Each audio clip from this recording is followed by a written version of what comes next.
क्या आप एक बार फिर से अपनी मम्मी पापा की लड़ाई देखना चाहोगे? जहां बचपन में रोते हुए पापा से बोलते थे कि पापा आई एम सॉरी, अब मैं वापस से आगे ऐसा नहीं करूंगा, क्योंकि अब यश यही करते हुए नजर आ रहे हैं। यश की नई मूवी टॉक्सिक का ऑफिशियल ट्रेलर आ चुका है एंड मुझे ये अच्छा लगा। एंड हाँ, मैंने एंजॉय किया, भरपूर एंजॉय किया। बाप बेटी की लड़ाई हो रही हो और पीजे वहां पे पॉपकॉर्न लेके मौजूद ना हो, ऐसा हो ही नहीं सकता। जहां पे अब ट्रेलर को काफी लंबा बनाया था इन्होंने, 4 मिनट 38 सेकंड का, एंड काफी बोल्ड भी था, which also gives a sense of pessimism कि हाँ, अब उन्हें दिखाना है कि हमारी मूवी में सेक्स से ऊपर भी कई सारी चीजें एग्जिस्ट करती हैं, मूवी सब्सटेंस होल्ड करती है। एंड वो बोल्डनेस एक्चुअली में फिल्म के डिटेरिएटिंग कैरेक्टर के सेल्फ डिस्ट्रक्टिव मेडिटेटिव स्टेट को दिखाता है कि कैसे उसने अपने कोपनेस के लिए एक फिजिकल मैनिफेस्टेशन को जन्म दिया एंड अपने एनिमल इंस्टिंक्ट्स को गिवन कर दिया। यार, बड़े भारी भारी वर्ड्स बोल दिए मैंने, पर हाँ, यश हमें इसमें नंगा देखने को मिलता है, मुझे अच्छा लगा। मतलब कि उस तरीके से अच्छा नहीं लगा, मतलब समझ रहे हो ना, सिनेमैटिकली कहानी के लिए इंपॉर्टेंट था ना गीतू मोहनदास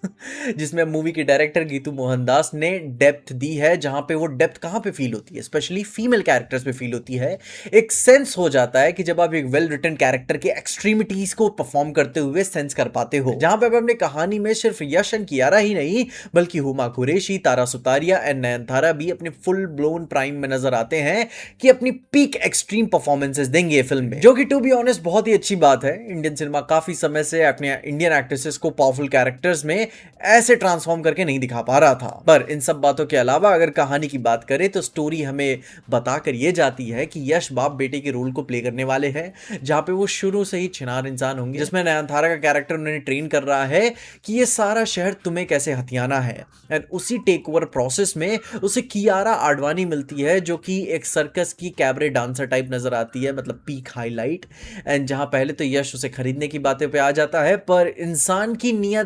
आप जानते ही हो कि जो चीज उसे मना की जाती है वो उसी की तरफ ज्यादा अट्रैक्ट होता है, जिसमें फिर क्या, यश एकदम पैशनेट तरीके से कियारा को पाने के लिए लग जाता है, और वो पैशन मैंने म्यूजिक वीडियो में महसूस भी किया। पर इसके ऊपर आखिरकार इन दोनों का प्यार रंग लाया ही, एंड इनके बीच में एक बेटा भी हुआ कहानी में, जहां पे उन्होंने अपनी गैंगस्टर वाली लाइफ के साथ हंसी खुशी बड़ा भी वो उसे साथ में कर रहे थे। पर इवेंचुअली मम्मी पापा के बीच में लड़ाई हो गई और उनके बीच में इनका बेटा पिस गया, जो कि शायद कहानी में मम्मी पापा के बीच की लड़ाई यश के स्कर्ट चेजर वाली हरकतों से आई होगी, या फिर यश के करियर ने ऐसा मोड़ ले लिया कि अब उसके लिए बीवी और बच्चे बहुत ज्यादा मायने नहीं रखते। एंड फिर उसी लड़ाई में आगे चल के बेटा भी फिर बास्टर्ड कहलाने लगा, जो कि उसकी मां ने उसे बताया होगा। एंड फिर बेटा भी इतना ट्रॉमा फिल्ड लाइफ जिया कि उसके एनिमल नेचर ने भी उसे टेक ओवर कर लिया। अब जहां पे बाप तो हरामी था ही, अब बेटा भी बड़ा होने के बाद बहुत ज्यादा हरामी हो गया, जहां पे इतने सालों के बाद जिस बीवी बच्चों को छोड़ पापा आगे निकल गए थे, या मां मर गई होगी, उनकी बच्चे की वजह से मरी होगी, चाहे जो भी हुआ होगा,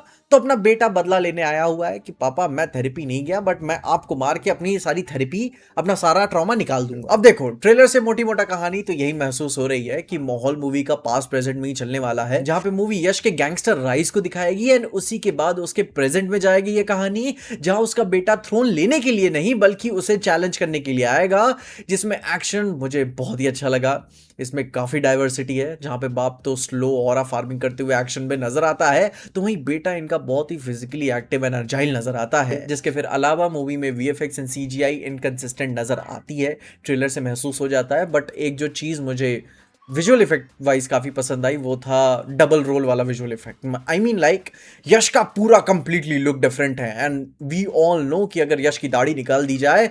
एंड वापस अगर उसके चिपका के दिखाई जाए तो वो ओरिजिनल वाली फील नहीं आएगी, क्योंकि हम उसकी दाढ़ी से इतना टाइम से अटैच्ड हैं। तो किस तरीके से उन्होंने शूट किया होगा मूवी को, मैं बिहाइंड द सीन्स देखना चाहता हूं। पर जो स्केल एंड स्पेक्टिकल मूवी देने का प्रॉमिस करती है वीएफएक्स एंड सीजीआई के अलावा, मैं उसे देखने के लिए एक्साइटेड हूं, क्योंकि ध्यान दो, मूवी का क्लाइमैक्स बर्फीले तूफान में होते हुए नजर आ रहा है, एंड ऐसा सेटअप के साथ एक्शन हमने पास्ट की स्पाई यूनिवर्स की मूवीज में कई बार देखा है, but this feels so refreshing and it has so much character in it, जो कि आई होप काफी लंबा भी होगा, क्योंकि इसमें डे एंड नाइट दोनों के शॉट्स दिए गए हैं और एक पूरा इलैबोरेट डिस्ट्रक्शन एक्शन सीक्वेंस है, जिसके बाद परफॉर्मेंस वाइज अब अगर मैं कहीं में स्टोरी में डेप्थ एंड मीनिंग एक्सपेक्ट कर रहा हूं तो वो फीमेल कैरेक्टर्स एंड इनके पोर्ट्रेयल से करूंगा, परफॉर्मेंस वाइज भी, जो कि हुमा कुरैशी भाई लाइक सिंगल फ्रेम से आपको समझ में आ जाता है क्या इंपैक्टफुल परफॉर्मेंस रहने वाली है उनकी, पीक करेंगी वो इसमें। एंड फिर उसके अलावा जो एक सिविलाइज्ड कॉन्वर्जेशन, रुक्मणी, नयनतारा, तारा सुतारिया, यहाँ पे फीमेल कैरेक्टर्स में आप एक आर्क देखोगे, एक डेवलपमेंट देखोगे, डेप्थ देखोगे, एंड यस, यश को बिना कपड़ों में भी देखोगे, जो कि अब हाँ शॉक वैल्यू के लिए ही दिखाया गया है इसे। एंड मूवी में काफी सारा शॉक वैल्यू भी होगा, जिस तरीके से औरतों के ऊपर वायलेंस है, बच्चों के ऊपर गोली, एनर्जी मूवमेंट्स जो फिल्म में दिखाए जाएंगे वो सब शॉक वैल्यू के लिए होंगे, क्योंकि in the end of the day it's a मासी मसाला सदन सिनेमा। जहां पे एस्थेटिक वाइज बात करें तो मैं इसके एस्थेटिक का पर्सनल ओपिनियन है, मैं बहुत ही बड़ा फैन नहीं हूं। इसका जो विजुअल स्टाइल है एक विंटेज क्लासिक जेंटलमैन वाली वाइब देने की कोशिश करते हैं, but like there something missing in the cinematography. जो एक क्रीमी फिनेस नहीं होते हो जो आप इस तरीके की फिल्मों से एक्सपेक्ट करते हो, वो प्यारानेस वो मिसिंग नजर आ रहा है। खैर वो सिनेमाटोग्राफी में ही प्रॉब्लम है, मैं वहां पे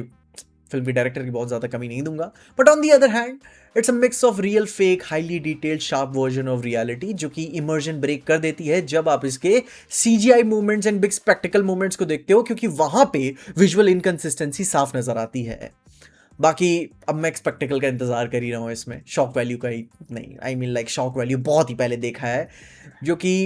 इसके अलावा जो रिफ्रेशिंग एक्शन दिया है, काफ़ी बोल्ड डिटेल सीन्स दिए हुए हैं, एंड जो प्रॉमिस करते हैं कि सब्सटेंस,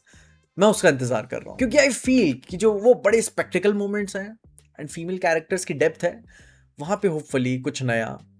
एंड अच्छा देखने को मिल जाएगा। बाकी इन सारी बातों के अलावा आप क्या सोचते हैं? आपने भी तो ट्रेलर देखा, आपके क्या ओपिनियंस हैं उनके बारे में मुझे कमेंट से जरूर बताइएगा, और तब तक के लिए देखते रहिएगा पीजे एक्सप्लेन।